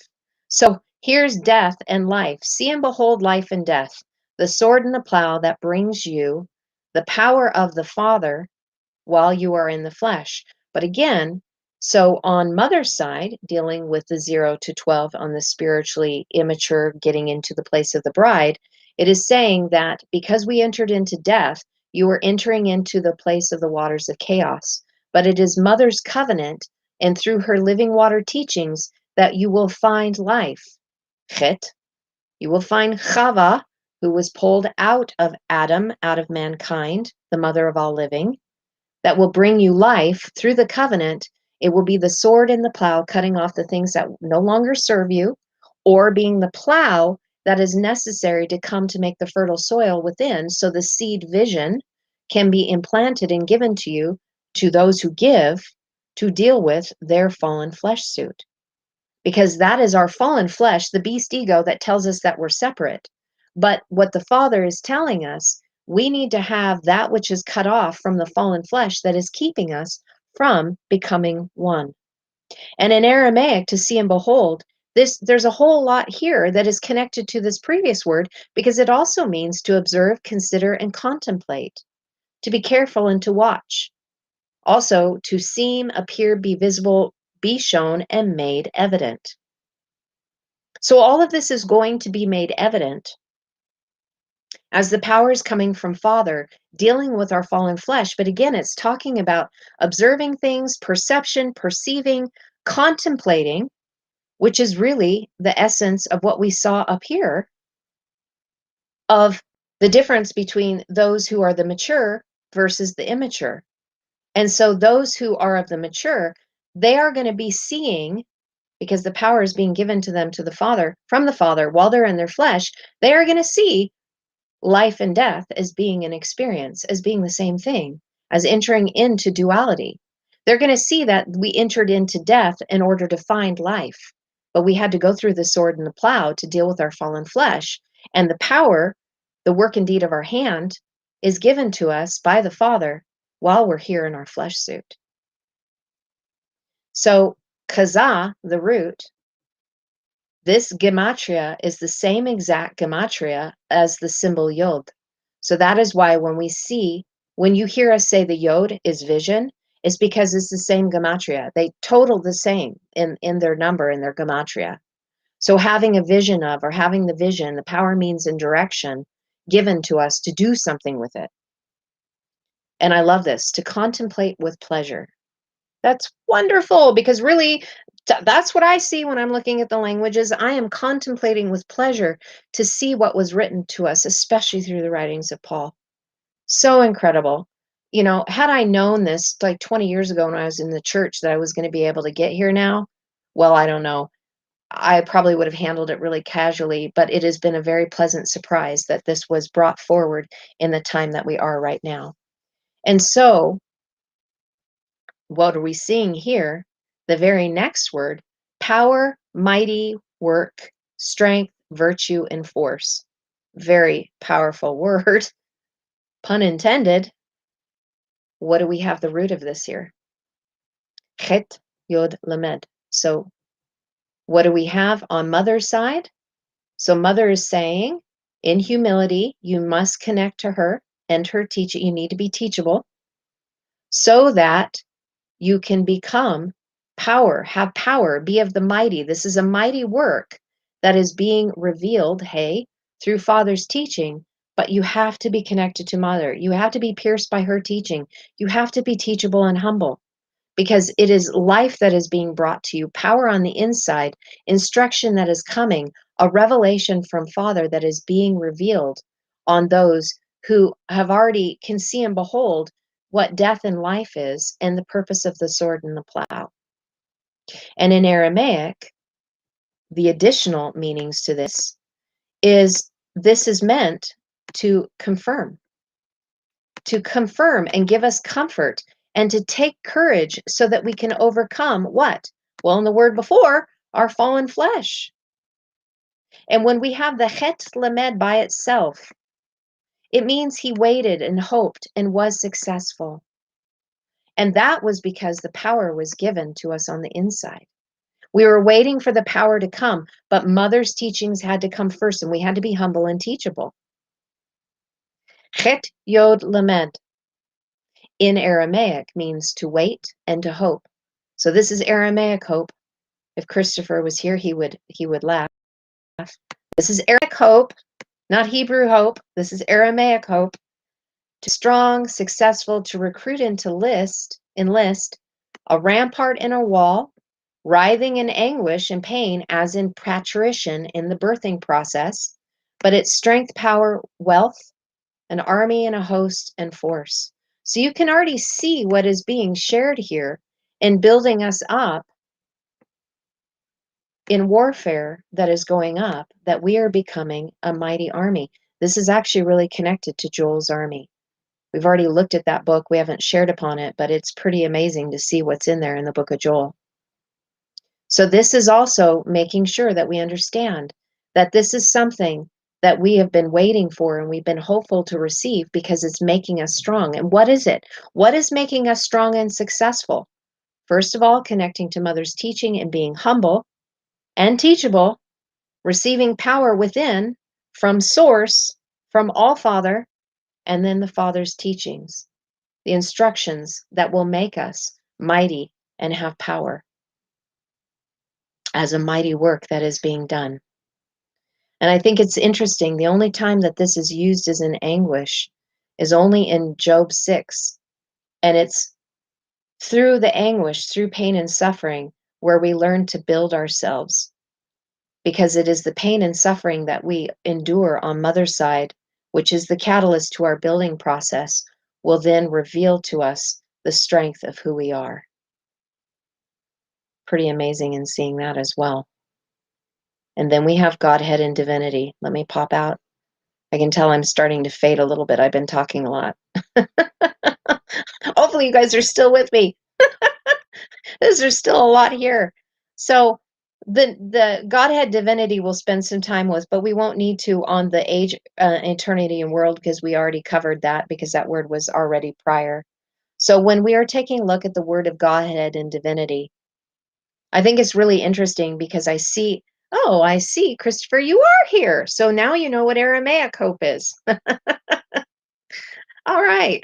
So Godhead and divinity, I had never seen it written this way before. I've been in quite a few New Testament scriptures, but this was really cool for me to see. So we already went through the Aloha before, so I don't need to go through all of these. The Aloha, the El, the Ayil, the Ul. We already went over that. So what is the difference?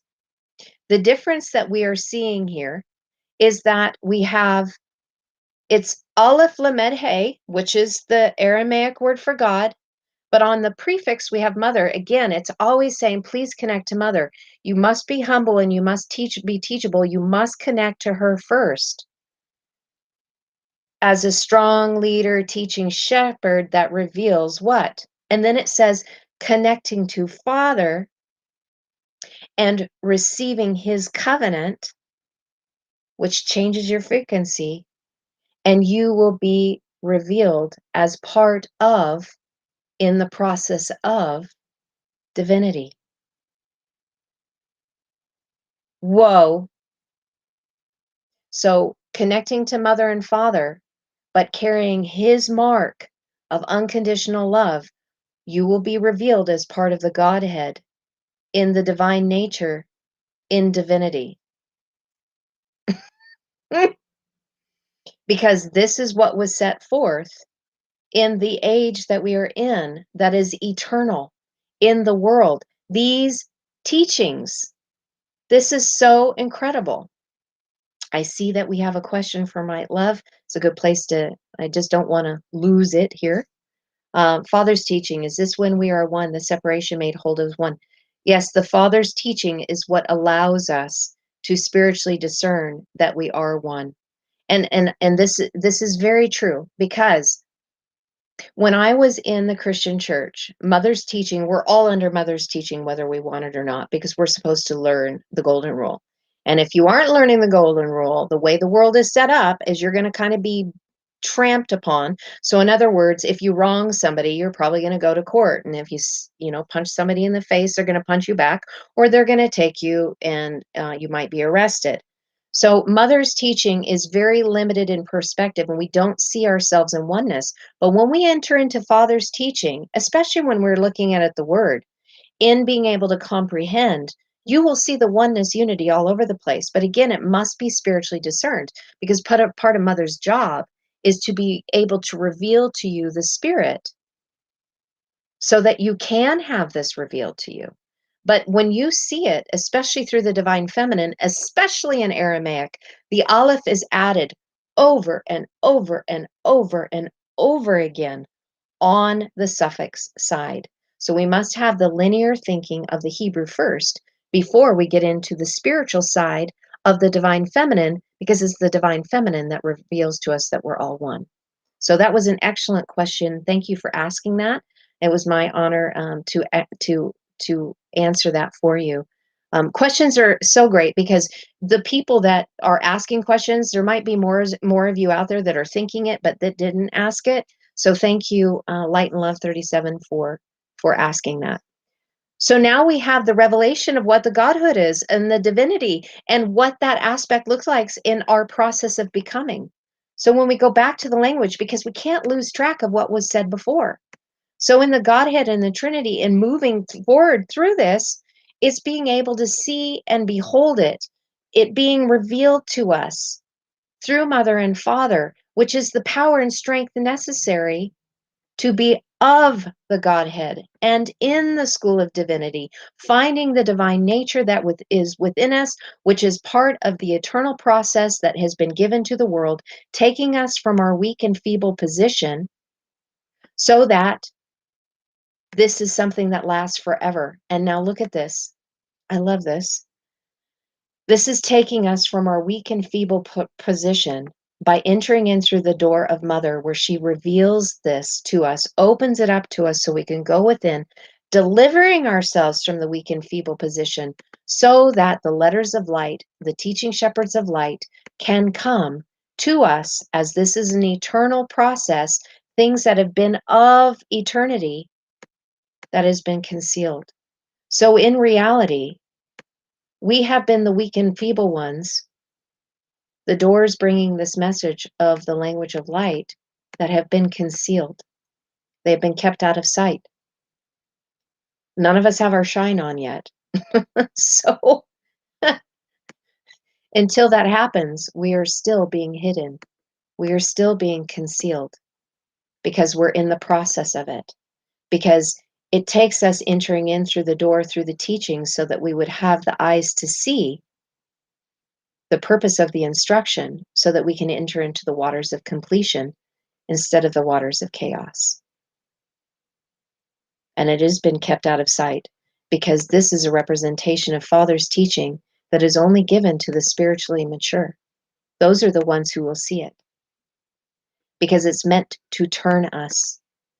The root of this word is He Vav Aleph. So again, the Aleph is missing. So what do we have added? Well, we have the double Vav. This is very unusual to see two Vavs together. It's very unusual. And Vav, if it's spelled as Vav Aleph Vav, Vav Aleph Vav, in this is actually, this would be a 6666, but it has to do with connecting. And interesting to note, how many books are in the Bible? 66. So the canonized Bible, in the writings that have been presented to us through the Aramaic and Hebrew, is meant to turn and change us. To turn and change what? Our fallen flesh, so that we could self-adjudicate, because Dalet Nun is the word meaning to judge. So if you are causing strife, Mother is the judge, and she is trying to bring the revelation to you so that you can connect to it. This is the pattern of the Ark of the Covenant, the cherubim on top, Mother and Father. It's also called the Ark of the Testimony, because everything that we need is found on the inside through the hidden manna, the staff of authority that buds fruit, and the Book of the Covenant, which is the covenant of promise through Melchizedek to deal with our fallen flesh suit, so that we can be the ones that are the self-adjudicators. These are the judges that are coming, the hidden teachers of light that have been our eternal beings, that are the judges that are coming in order to reveal these things that are through the 66 books of the sacred writings of the Hebrew and Aramaic, not the English version, but the letters of light and love. And when we look at Dan, when we look at the word, so we have also a ruler and to rule, but it also means to quarrel, which we can see about having strife and that there's a cause. But look at what this is. So this is the door to life, the door of life. And I've shared this before, but if this is newer teaching to you, a judge is one who restores life. And the goal of one that rules is to bring a pleasant and righteous life to the people. First with yourself. So again, as Elohim, we're trying to be the resolve to help fix our mess in the world, to bring a pleasant and righteous life to the rest of the people by finding it within us first. And they become the ark that has a testimony because we've turned. Be and was, this is connected to Haya, which is the root of Ahaya Asher Ahaya, I am that I am. And it's turning from the process of to become and is and to be, to come to pass. This is one who is now turned their flesh because they self-adjudicated through Mother in the place of the golden rule, going through the milk, because really the milk is what's judging us. Don't punch your neighbor in the face or you're going to get punched back. The golden rule. Almost done, and I hope we're finishing up here soon because I can tell I'm fading. It's a lot of talking. You guys have been so incredibly patient. I knew this was going to be a long one. So again, we have no and not, but there is no and not. It just simply means that you need instruction in the way of one. And if you are weak and feeble and dangling, you are weak and thin, lean, needy, and poor, as a poor man, as the weak ones, this revelation needs to come to you through Mother, and she's going to begin instructing you in the way of one. Then we have, and I think this is this our last word? No. Okay, we got 2 more to go. How are you guys doing over there in YouTube land? Looking for, thank you, Renee Gade, my friend Renegade. I just love you dearly. Yes, if I do not see them, please answer earlier questions. Okay, if they are not in caps, I'm not going to see them.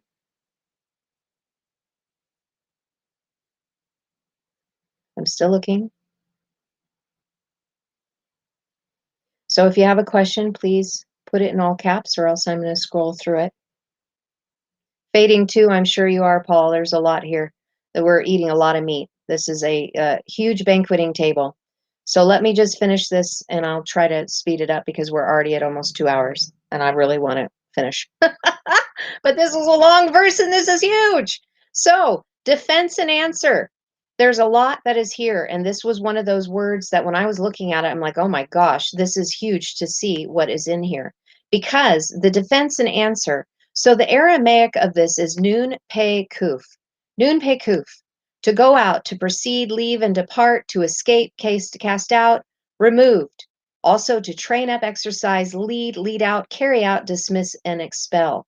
But the noon has been removed. So this is, again, Paul saying this is a highly spiritual matter that is given because you entered into the waters of chaos. You forgot everything. You need to have the mouth that comes forth to bring this revelation to pierce you on the inside so you can compress light within the circle of time, finding the narrow path between the light and the dark so that you can be raised up. In the instruction, this is the defense and answer you have, and it is connected. So I love to have this. It's supposed to have an aleph on it. The aleph is removed. Again, in the process of becoming, the aleph is supposed to be in the root word through the Hebrew. It's not there. And instead, because it's not, the mem has been added. So this means that it's not a defense and answer because the answer is becoming one. If you are in the waters of chaos, you forget that you are of the one, and the answer is becoming one.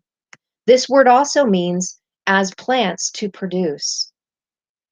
So if you are of planted, you need to be producing something in fruit. So this root, again, when I said the aleph was removed, the root in Hebrew through the divine masculine means to make strong, to strengthen oneself, to restrain oneself and the horizon. And it also means to articulate it. It means articulated and was brought out. So again, Paul is saying that the answer is the way of one. You're supposed to have it, and we're supposed to be producing something. But if you're in the waters of chaos, you are still needing to be instructed because you need to turn from the fallen flesh ways to become one. And it's something you're supposed to be training up in, to exercising, to lead you out and carry you out of the waters of chaos. Hope you guys connected that. And then we have the Ruach. This is all being accomplished through the Ruach, which is the building process that Mother comes to teach us through the Spirit. We have to have the Spirit in order to have this happen. So in the Aramaic, the Ruach, Janet Megira, which is a huge source that's gone through all the different Aramaic sources for information, just says that this means to take a breath, to breathe. But in this, it's supposed to have a hey on the suffix side, which means that there's no divine feminine here, because the divine feminine is what is needed for us to see in duality in order to bring in oneness. So this whole latter half was the process of educating us so that we can see, but it has to be done through the Spirit. So in Hebrew, as Mother is teaching us, again, looking at making us pure and clean, in feeding upon and selecting what is forming us so that we can be connected in our heart, raising us up from being poor and destitute to first fruit leaders, connecting and finding life through the Spirit. It is also dealing with things such as our anger. And it has to do with breathing and to perceive, to anticipate and to enjoy. So for those who are the weak and feeble that are dealing with anger and different things like this, it is the Spirit that is being able to share these things with us, reveal to us what is necessary. So when we pop back out and pull us out of my document, I can tell that I'm definitely fading. There's so much here. Let's look at the, I need to bring the Peshitta up so you guys can see it.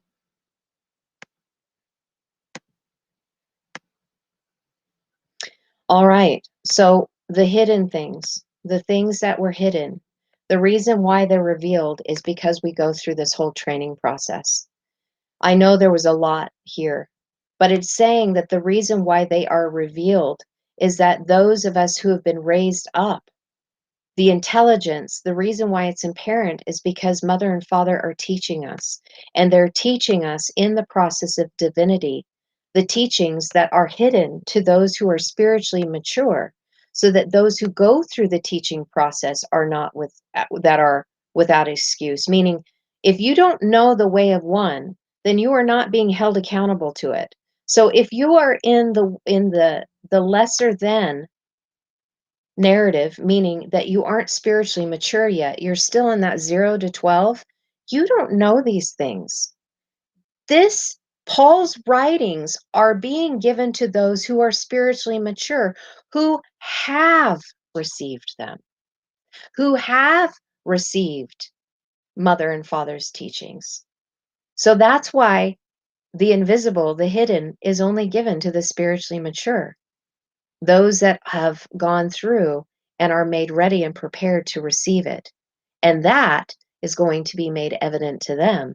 And it will be made evident to the world, because they will be those who are of the light, who will be revealed as the light, who found the oneness unity. Those are the ones that know this. So, do you guys have any questions before I end up? If there's something that I missed, I'm giving a few minutes here. Please type them in all. Okay, I see one right here, Greg. What does it mean to compress light? I saw that Renee Gade was talking about the density of our blood, and that is very true. So the Hebrew and the Aramaic language, through the scientific study and discovery of our genetics, have literally found the DNA has Hebrew letters, language within it. This is not conjecture. This has been proven. So when you study the language of light and love, and you study the Hebrew and the Aramaic, you begin compressing the light within, which then affects the light density within your blood. I've actually done a previous teaching on it, that the light is found within the blood, and it actually is one of the scriptures in the New Testament that completely shares that. So when we study it, we are actually increasing the light vibration, as blood is congealed light. That's why one blood, Dam, Aleph Dam, one blood is the light that was congealed into a lower vibratory frequency that then manifests as into mankind, as us walking in the flesh. I hope that you'll have to go look on the previous teachings, and we because it's already there. We've already shared it. So I'm not going to take any time longer because I'm worn out. I'm sure you guys are as well. Thank you for hanging in here. This was wonderful. If there was any questions missed, you can put that in under YouTube, under this video. If you want to type it down in the comment section, I will answer your questions if I missed it in this teaching session. Next time, it will not be as long. So thank you for being here. Shalom, shalom. And